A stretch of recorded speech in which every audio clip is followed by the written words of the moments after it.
নমস্কার, welcome to Meghlina's moments YouTube channel.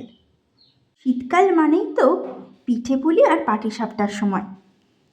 আজকে তাই নিয়ে হাজির হলাম তারই একটি রেসিপি নিয়ে। আজকের বানাবো পাটিসাপটা। তো প্রথমে নলেন গুড়ের পাটালিটাকে ভালো করে নরম করে নিয়েছি, গুঁড়িয়ে নিয়েছি আর কি।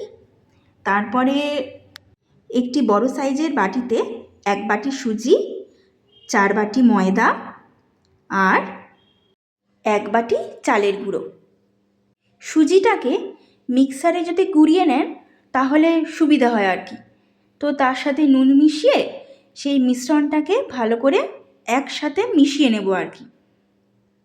সমস্ত জিনিস যদি পরিমাণ মতো নেওয়া যায় তাহলে সঠিক হয় আর কি মাপটা, বঙ্গিতে পাটিসাপটা খুব সহজে উঠে যায়। তো তারপর একে একে পরিমাণ মতো দেয়া হলো খোয়া ক্ষীর, নলেন গুড়ের পাটালি যে গুঁড়ো করা ছিল সেটাকে দিয়ে দেওয়া হলো। অনেকে কি করে পাটালির এতে মানে পাটালি না দিয়ে চিনি দেয়, তো আমি বলবো পাটালিটা যদি দেন জিনিসটা খেতেও মিষ্টি মিষ্টি হয় এবং অন্যরকম টেস্ট হয় আর কি। তো পাটালি ব্যবহার করাটাই মনে হয় ভালো হবে। তো তার মধ্যে এই পুরো ব্যাটারটাকে একবার ভালো করে মিশিয়ে নেওয়ার পরে দেব দুধ, এবং পুরোটাই হবে দুধের সাহায্যে আর কি, কোনো জল দেব না। কারণ দুধ যদি ব্যবহার করা যায় পুরোটাতেই তাহলে খেতে খুব সুন্দর হয়। তো যতটা লাগে সেই রকম দুধ দিয়ে ভালো করে মিশ্রণটাকে মাখাতে হবে। আসি পুর তৈরির কাজে। প্রথমে কড়াইয়ের মধ্যে নারকেল কোড়াটাকে দিয়ে দিলাম, তারপরে একে একে দিয়ে দেবেন নলেন গুড়ের পাটালি, খোয়া ক্ষীর, নিজেদের পছন্দ মতো মিষ্টির পরিমাণটা এখানে ব্যবহার করবেন। তারপর দেয়া হলো দুধের গুঁড়ো। এই সব কিছু ভালো করে মিশিয়ে খানিকক্ষণের জন্য নাড়তে হবে, মানে কন্টিনিউয়াসলি নাড়তেই হবে। এবং এদিকে এবং সেই গ্যাসের ফ্লেমটা থাকবে লো, যাতে কিনা কড়াইতে লেগে না যায়। তো মোটামুটি বেশি শুকনো নয়, একটু চিটচিটে হয়ে এলেই এলাচের গুঁড়ো দিয়ে সেটাকে নামিয়ে নেবেন। তারপর আমি এখানে ব্যাটারটা দেখাচ্ছি, মোটামুটি এরকম হবে।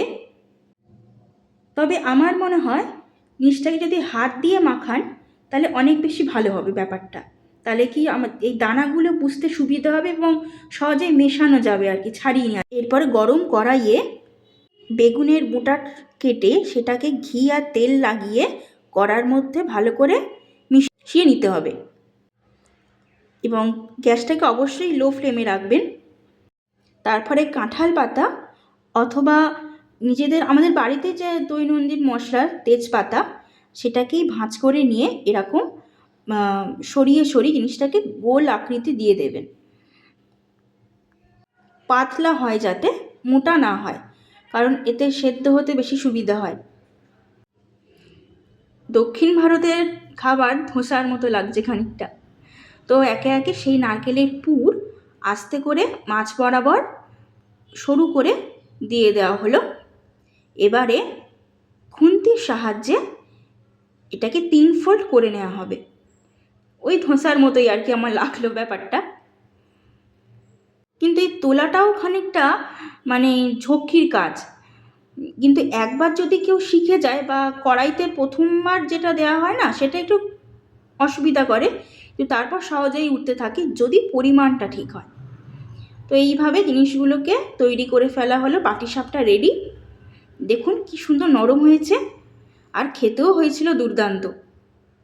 আপনারাও এই বছরের পৌষ সংক্রান্তিতে বানিয়ে ফেলতে পারেন এই নরম নরম পাটিসাপটা। রেসিপিটি বাড়িতে অবশ্যই ট্রাই করবেন এবং আমাকে কমেন্টে জানাবেন কেমন হলো।